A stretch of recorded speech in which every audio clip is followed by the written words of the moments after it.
Saya ngelihat mereka zona nyamannya udah terlalu dalam sih.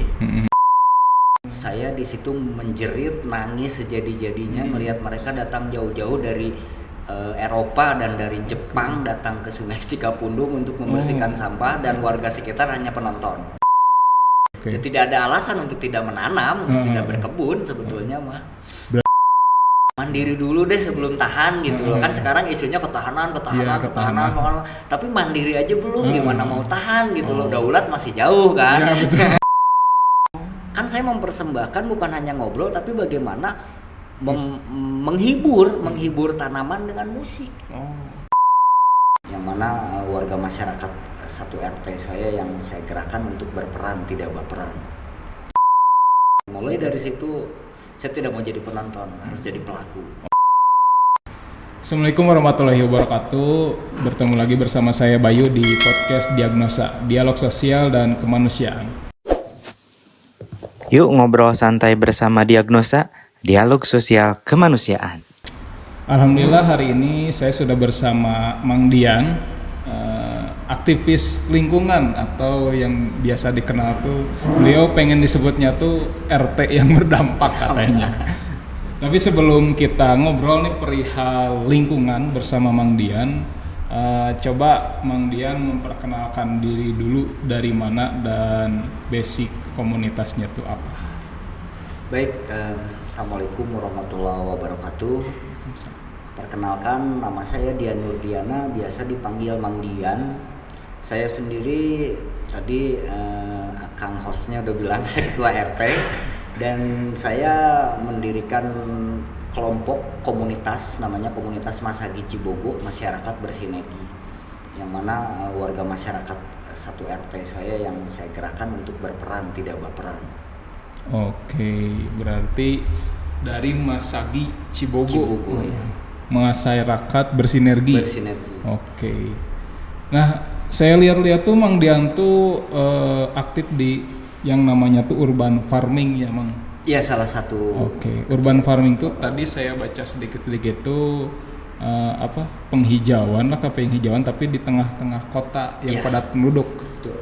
Nah, tapi sebelum ke situ nih, Mang. Saya tuh pengen tahu emang sebelumnya punya basic lingkungan atau gimana, Mang?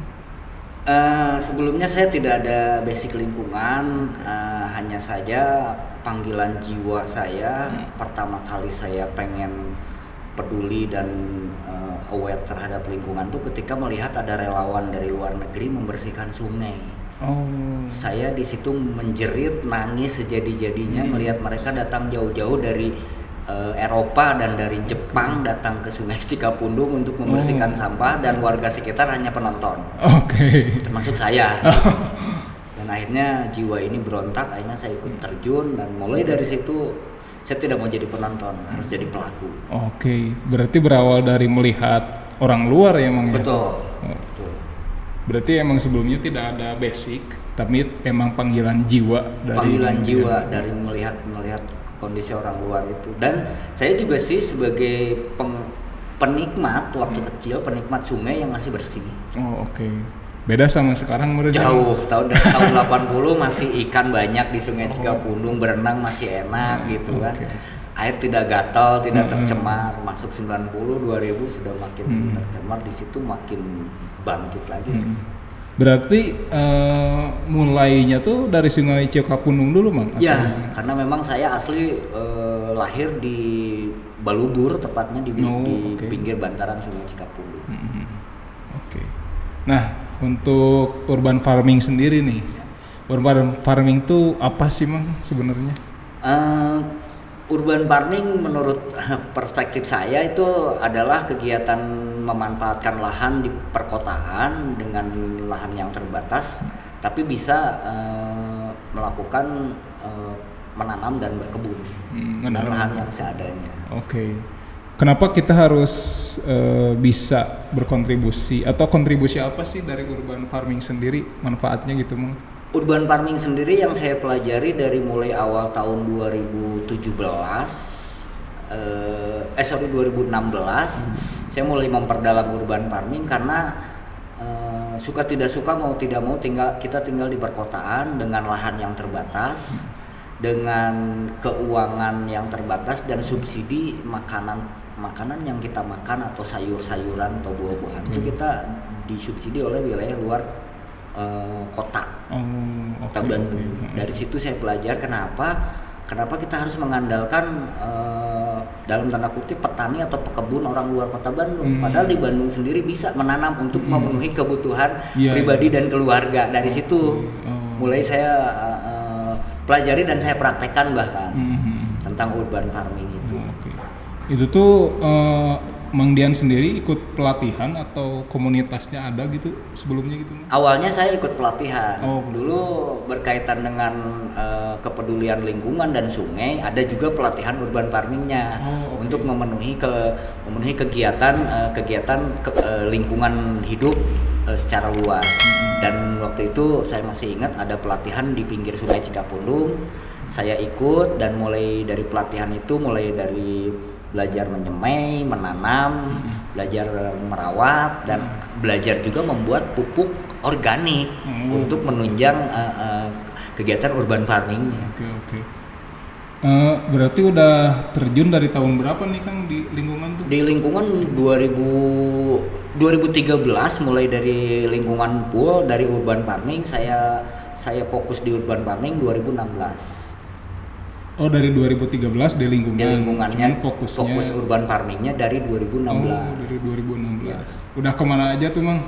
Nah, seiring berjalannya waktu dari 2016 saya punya ide gagasan karena melihat keresahan yang terjadi di kita terutama di kota Bandung. Waktu itu harga cabai nyampe 100.000 lebih, 180 saya masih ingat 2016 harga cabai di luar Pulau Jawa 180 dan di kota Bandung 120.000 per kilo itu kilo gitu. Nah, yang terjadi di masyarakat waktu itu memang saya juga saya udah jadi ketua RT tuh. Yang terjadi di masyarakat saya dapat curhatan dari warga. Pak RT, kenapa saya beli cabai tidak ada di warung? Warga sampai curhat seperti itu gitu. Dari situ, waduh, saya punya bibit, saya punya bahan, kenapa tidak dikasih aja masyarakat untuk menanam? Gitu loh. Ya udah saya ajak diskusi, dia Bu mau nanam nggak, saya fasilitasi deh bibitnya, medianya, segala macam biar ibu ketika harga cabai ini naik tidak ngeluh gitu. Ketika keinginan ibu pengen nyambel terpenuhi gitu. Ya udah akhirnya saya ajak edukasi dengan perumpamaan yang sederhana aja gitu, mengajak masyarakat untuk menanam. Waktu itu karena memang nanam lahannya juga sempit, di lahan yang sempit ya udah satu rumah menanam 2 polybag aja, 2 polybag gitu. Saya ajak itu dan beberapa warga mau gitu dan akhirnya ketika harga cabai melambung lagi warga sendiri tidak merasakan bahkan bisa berbagi, bisa sedekah ketika kelebihan gitu. Karena nanam sendiri gitu. Nah, tantangan apa sih yang membuat urban farming ini tuh susah dilaksanakan di perkotaan gitu Mang? Tantangannya yang paling mendasar dan yang paling besar karena masyarakat perkotaan itu berpikirnya ada uang, berpikirnya beli. Dibanding nanam ngapain ribet-ribet nanam gitu, mending belinya gitu ya. Nah tapi ketika terjadi sesuatu hal yang saya ceritakan tadi, ketika barangnya ada, duit nggak ada, memang duit bisa dimakan gitu kan, itu kan nggak bisa gitu. Nah tantangan yang paling besarnya yaitu masih buat apa nanam ada bisa beli ininya. Yang saya khawatirkan itu ketika kita dalam tanda kutip suatu masa nanti krisis pangan, pangan yang nggak ada, uang ada, apakah uang bisa dimakan? Nggak bisa gitu. Apalagi kan tahun depan tuh ada isu-isu gitu ya Mang? Ya udah dari kemarin isu pangan, krisis pangan tuh. Nah, selain dari kesadaran tadi masyarakatnya sendiri ya Mang, dalam hal teknis ada kesulitan nggak memproyeksikan urban farming ini di kota? Secara teknis nggak ada sebetulnya. Saya beberapa kali edukasi ke beberapa warga, ke beberapa wilayah yang memang mau melakukan urban farming. Sebenarnya gampang, cuman kemauan aja. Teknis mah nggak ada. Bahkan ada yang, terus gimana saya medianya saya nggak ada. Itu mah hanya sebuah alasan kemalasan menurut saya mah. Ya, tidak ada alasan untuk tidak menanam, untuk tidak berkebun sebetulnya mah. Berarti setiap rumah tuh harusnya bisa menanam Bisa, tanaman ya? harusnya bisa. Kita melimpah matahari, kita melimpah hujan, kurang apa lagi gitu. Oke. Meskipun sih kan kadang rumah-rumah di kota tuh ada yang nggak punya lahan halamannya gitu, Mang. Ya. Ya, nah makanya kan saya juga bercermin dari mempelajari lahan di kota itu bukannya ke pinggir, ke depan, ke belakang lahan tuh. Makanya lahannya ke atas. Makanya di tiap kota, di perkotaan, di tiap rumah rata-rata punya loteng. Iya. Makanya sampai saya punya ide sebetulnya pengen melakukan sebuah gerakan program Tenjo. Tenjo tuh loteng hejo. Oh, Tenjo tuh loteng hejo dalam artian bahasa Sunda. Tenjo tuh ngelihat, disingkatan menjadi loteng hejo. Pengennya mengajak masyarakat di pemukiman pada penduduk terutama di perkotaan, yuk kita mandiri pangan yuk. Mandiri dulu deh sebelum tahan gitu loh. Kan sekarang isunya ketahanan, pangan. Tapi mandiri aja belum, gimana mau tahan gitu loh. Daulat masih jauh kan. Ya, betul. Tahapannya gitu. Kita tahapan dari bawah dulu, terutama ya saya pengen ngajak kalangan anak-anak muda sih sebetulnya yang memang punya ruang dan waktu yang banyak dan bisa melakukan itu gitu. Nah tadi kan pengen ngajak anak muda nih, Mang. Sementara kan anak muda sekarang tuh yang saya lihat di artikel atau di berita atau di sosmed sendiri pun banyak yang mungkin kurang tertarik tuh ke pertanian atau tanaman-tanaman atau lingkungan lah. Nah itu apa sih? Kalau menurut saya sih memang Gen Z dan milenial ini banyak yang tidak tertarik ke pertanian ataupun perkebunan tuh memang banyak hal sih ya. Salah satunya ya memang karena kecenderungan zona nyaman. Saya melihat mereka zona nyamannya udah terlalu dalam sih. Di zona nyaman baik kenyamanan secara emosional maupun kenyamanan happy lah, menikmati euforia dan menikmati segala kemewahan yang ada gitu loh. Tapi di sisi lain saya juga khawatir ketika ini terus berlarut dan ya tadi kekhawatiran dan keresahan saya ketika mereka terlena dengan kenyamanan itu di saat nanti suatu saat kita krisis pangan dan tidak ada yang mau melakukan ini sudah banyak yang menggembor-gemborkan gitu. Nah tantangannya sih di situ. Nah makanya saya juga kemarin mencoba untuk mengemas dengan berkolaborasi bagaimana supaya anak-anak muda bisa tertarik juga untuk mau melakukan minimal di rumahnya sendiri aja gitu loh. Mandiri dulu gitu. Makanya kemarin saya sempat punya gagasan melanjutkan gagasan 2016 untuk sedekah benih. Sedekah benih. Betul. Siasat dan cara yang saya lakukan, kita bersedekah tapi benih atau bibit. Siapapun bisa menarik, terutama yang saya targetkan sama teman-teman sedekah benih itu sama tim itu anak-anak muda. Jadi kita jaring melalui media sosial, kita bagikan bibit, bukan hanya bibit tapi bagaimana kita bangun interaksi atau komunikasi melalui media sosial tadi, baik melalui WhatsApp group atau melalui Instagram atau nah dikemaslah dengan konten-konten yang menarik gitu loh. Jadi bukan hanya menanam sebagai menggugurkan kewajiban, tapi bagaimana menanam itu bisa menjadi menarik gitu. Bisa menjadi menarik dari mulai menanam, merawat, jadi update terus sampai dia panen. Panen kita update, panen dijadikan apa nih, panen dimakan dengan apa nih, dengan siapa. Nah itu juga kita kemas sih. Jadi harus pakai siasat yang menarik juga. Siasat yang menarik juga betul. Karena emang Gen Z dan milenial tuh mungkin nggak tertarik ke perkebunan, pertanian tuh mungkin beda lah sama generasi sebelumnya mungkinnya. Berbeda banget betul. Cuma cek Sunda mah kan generasi sebelumnya mah melaknaon ge jadi. Jadi ya. Beda jeung ayeuna gitu. Mungkin salah satunya tadi terjebak di zona nyaman. Di zona nyaman kalau saya lihat mah jebakan. Terus program yang Mang Dian ini canangkan tadi benih, sedekah benih atau bibit, terus tadi urban farming di perkotaan tuh udah sampai mana aja, Mang? Nah dari urban farming saya masuk ke sedekah benih. Sedekah benih ini konsep kolaborasi antara saya sebagai penggiat lingkungan dengan seniman seni rupa alumni ITB, rekan saya Vincent Romahloin. Kita dipertemukan di COVID, di saat COVID, semua kegiatan stuck, tapi berkebun tetap jalan. Itu yang mereka yang dia lihat menariknya gitu. Ternyata berkebun tidak mengenal medan dan tidak mengenal kondisi, tetap aja jalan gitu dalam COVID itu. Nah di situ mulai dikemas dengan seni yang dia miliki, seni dan budaya gitu. Dikemas, dan kebetulan Jerman lagi open call. Buka open call tentang ide gagasan, lomba bikin narasi gitu. Dan akhirnya apa yang saya pikirkan dikemas oleh narasi oleh teman saya melalui seni kontemporer lah dia. Di sana juga seni dan desain yang mengadakannya. Bagaimana peran urban farming dengan seni itu bisa menyikapi atau bisa merespon kondisi apapun, COVID sekalipun tetap masih bisa.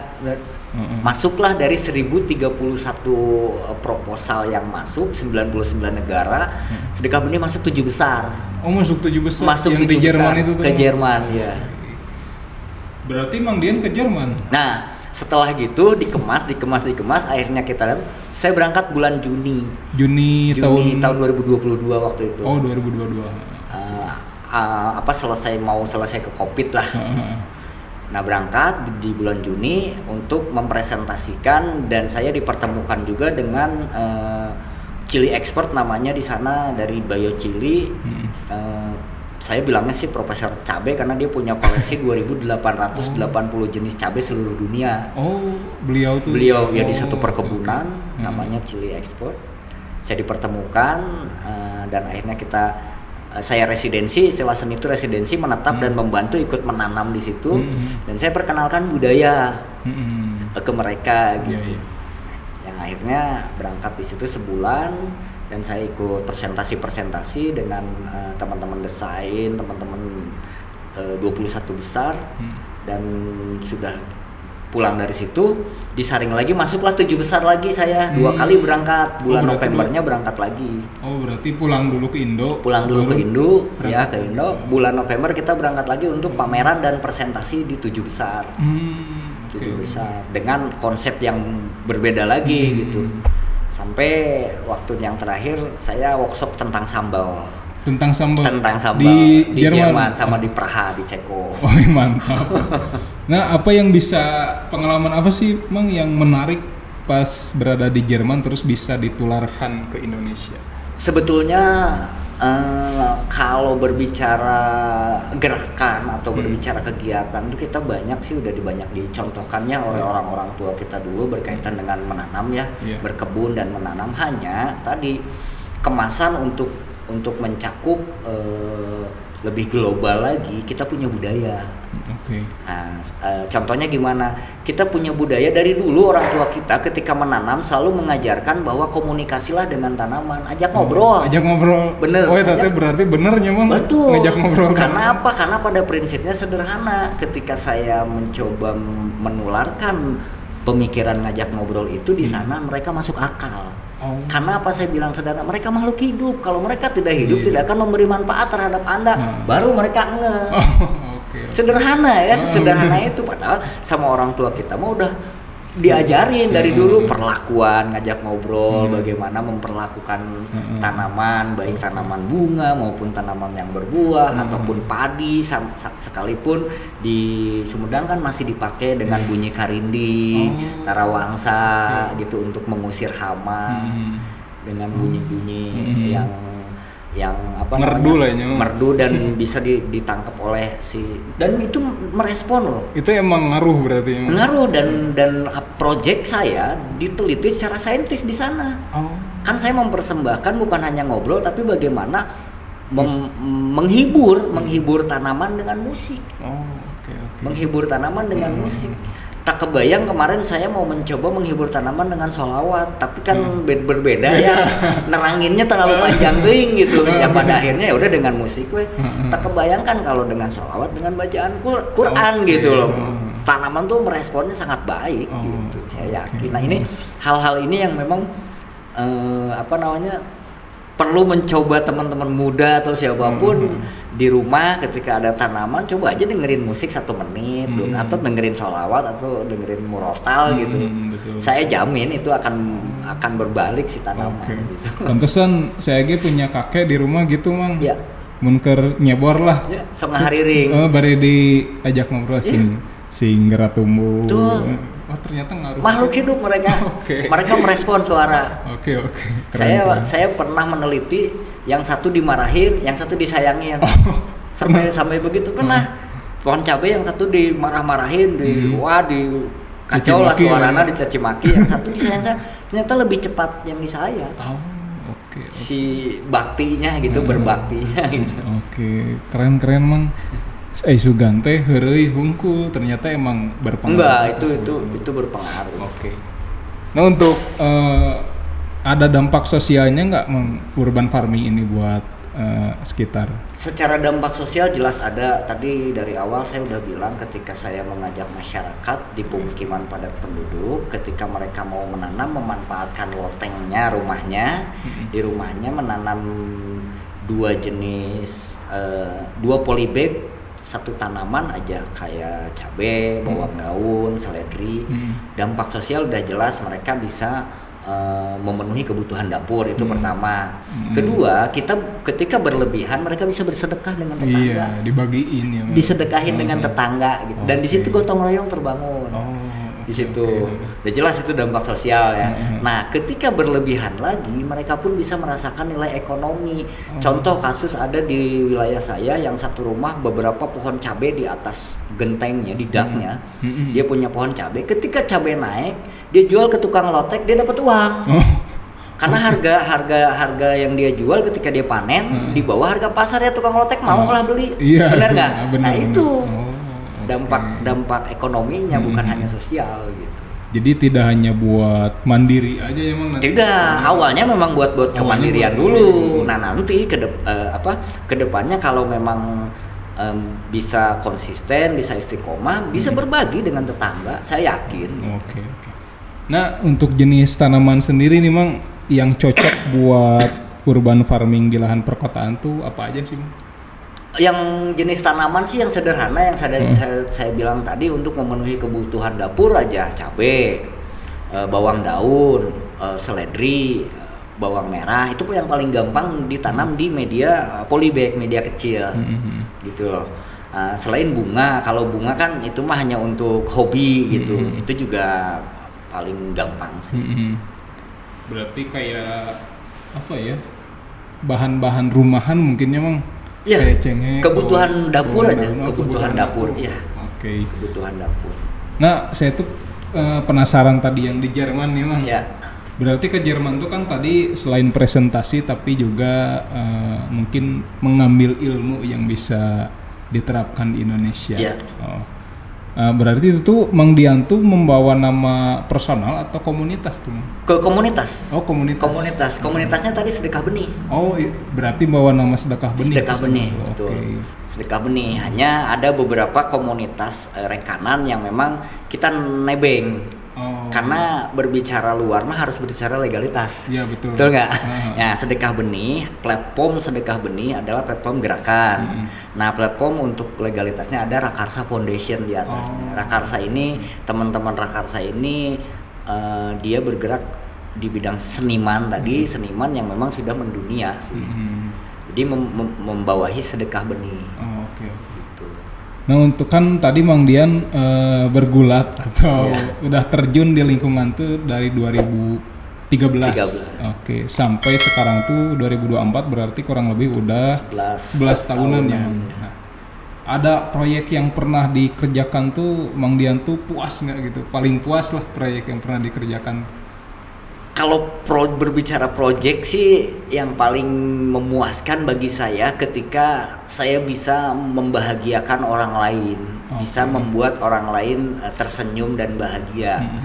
Contohnya apa? Ketika berbicara proyek lingkungan tentang sampah, ketika di satu kawasan atau di rumah warga saya udah bersih dan mereka senyum bahagia, itu yang paling membuat saya bangga gitu.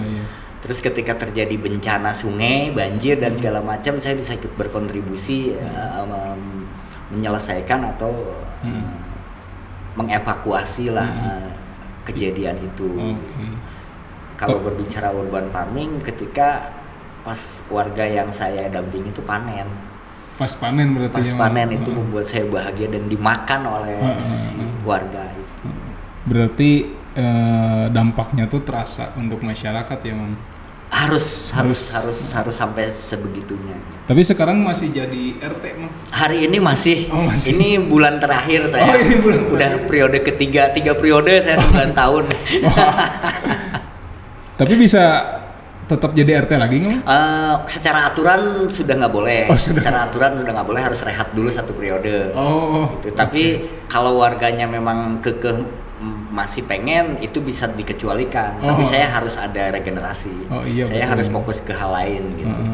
Harus ada regenerasi. Ya ini juga penting sih, bagaimana peran pengurus wilayah bisa berkontribusi membangun ketahanan atau kemandirian baik dari pangan, mandiri dari lingkungan ataupun kepada pemberdayaan masyarakat. Nah tadi kan cerita tentang anak muda nih, ingin merangkul anak muda. Yeah. Dari komunitas Sedekah Benih sendiri itu mencakup anak-anak muda nggak, Mang? Sedekah Benih beberapa orang, saya yang paling tua, di bawahnya anak-anak muda semua usia di bawah 40, 30 sampai 25. Ada teman-teman dari mahasiswa juga. Oh berarti kolaborasi juga sama teman-teman mahasiswa. Tetap kolaborasi. Oke. Terus tentang teknologi nih, Mang. Ya. Apakah ada teknologi modern yang bisa support untuk program urban farming ini?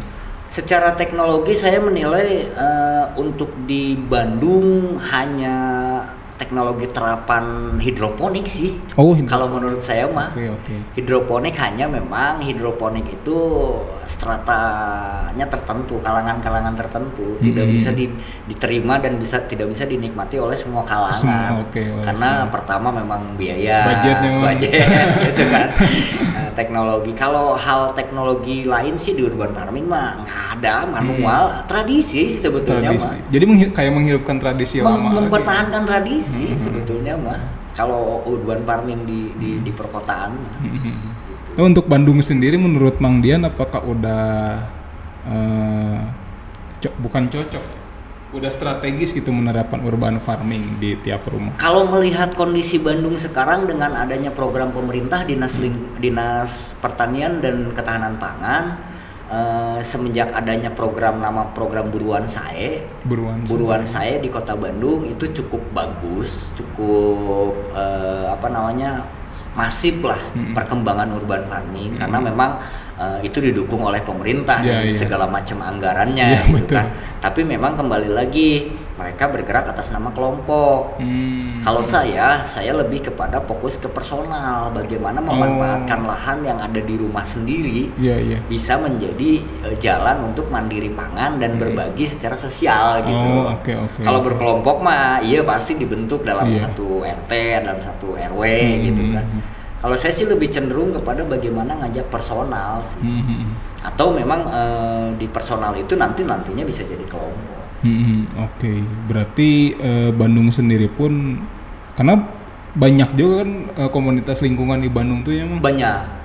Emang fokusnya nggak ke tanaman, mungkin ada yang ke sampah, mungkin ada yang ke... Ada beberapa fokus tanaman, di teman-teman. Ada beberapa fokus. Kakak Mang Dian, apakah berkolaborasi juga dengan teman-teman komunitas yang lain juga? Saya berkolaborasi dengan ada di wilayah dengan teman-teman pemuda mandiri bergerak di bidang urban farming juga. Bagaimana dia memanfaatkan lahan-lahan yang ada yang masih besar lah ukurannya gitu, bukan hanya yang di rumah. Tapi saya lebih berkolaborasi dengan para pengurus wilayah. Sama pengurus wilayah lain maksudnya gitu. Jadi dengan sesama RT, dengan sesama RW dan akhirnya bertemu dengan masyarakat yang di luar wilayah saya gitu kan. Saya lebih ke arah yang situ selain dengan teman-teman mahasiswa. Gitu. Kalau itu ke pengurus tuh wilayah di rumah Mang Dian di Pasteur Di luar wilayah juga. Oh, di luar wilayah juga dengan warga masyarakat bantaran sungai. Kebetulan kan saya juga petugas sungai. Oh, oke. Jadi saya sering ketika monitoring menyusur sungai, ketemu dengan masyarakat, ngobrol terus yuk bagaimana kita memanfaatkan lahan yang ada di bantaran sungai untuk ditanamin tanaman yang urban gitu. Cikapundung ya, Mang? Enggak, saya di Cipamokolan.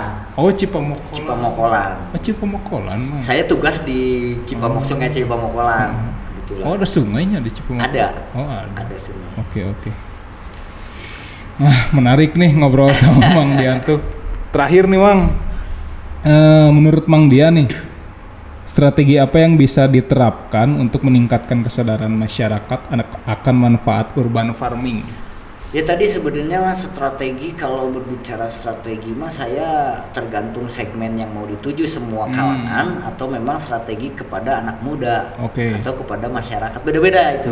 Beda-beda. Kalau ke anak muda ya mungkin strateginya kita bikin konten lah, dengan melalui konten, karena Gen Z dan milenial tadi kan lebih gampang dengan konten nih. Harus ada yang menariknya harus gitu. Ada yang menarik gitu. Berbeda dengan segmen di orang tua the power of mama ya, ibu-ibu lah ya. Saya soalnya bikin gerakan atau kelompok the power of mama. Berbeda kalau warga masyarakat yang notabene tadi the power of mama harus diedukasikan bagaimana manfaat secara finansial dan manfaat secara sosial. Gitu. Kalau Gen Z dan milenial tadi lebih kepada bagaimana mengajak untuk viewers gitu kan. Itu salah satu strateginya gitu. Karena dengan viewers mereka bisa mencari tambahan selain dipancing oleh urban farming. Setelah dapat viewer kan bisa ke hal lain kayak iklan, kayak apa gitu. Jadi strateginya berbeda. Oh, berarti strateginya berbeda. Tergantung segmentasi. Tergantung segmen yang mau dikejarnya gitu. Siap. Nah, ini mah terakhir dari saya ini, Mang. Ada nggak harapan dari Mang Dian untuk Indonesia beberapa tahun ke depan tentang lingkungan ini gitu? Saya sebenarnya sempat pesimis dan miris ya. Apalagi mendengar istilah ada generasi emas. Saya malah bukan generasi emas, generasi cemas. Emas atau cemas? Emas atau cemas gitu. Tapi dengan banyaknya gerakan-gerakan yang mulai terbangun baik dari kalangan anak muda maupun kesadaran masyarakat di tiap wilayah, dan pemerintah juga terus-terusan sekarang mulai menggenjot membangun kesadaran lah ya. Saya optimis 20 tahun ke depan akan ada perubahan tentang perbaikan lingkungan, perbaikan isu pangan gitu ke depannya. Walaupun ya banyak narasi-narasi yang mau melemahkan lagi, ngedownkan lagi sebenarnya banyak juga, tapi itu tergantung kita menyikapinya. Nah, bagaimana strategi yang tadi, yuk kita berstrategi aja sekarang mah gitu. Bagaimana kita mewariskan hal-hal baik, mewariskan hal-hal yang memang berkelanjutan untuk anak cucu kita nanti. Keren. Berarti tadi emang pede berarti, Mang? Pede aja. Meskipun ada harap-harap cemas. Harus pede sih. Siap. Oke, terima kasih Mang Dian. Sama-sama. Semoga sehat selalu. Lancar terus proyek-proyeknya sama komunitasnya. Amin. Dan semoga nanti kita bisa berkolaborasi lagi di lain kesempatannya, Mang ya. Amin, harus berlanjut. Harus berlanjut. Mungkin sekian dari saya. Jangan lupa tonton YouTube-nya di channel YouTube One Ummah Movement, dan jangan lupa subscribe dan bunyikan loncengnya biar ada notif ke platform atau ke handphone kalian. Terima kasih, saya Bayu dan Mang Dian izin pamit. Wassalamualaikum warahmatullahi wabarakatuh. Yuk ngobrol santai bersama Diagnosa, dialog sosial kemanusiaan.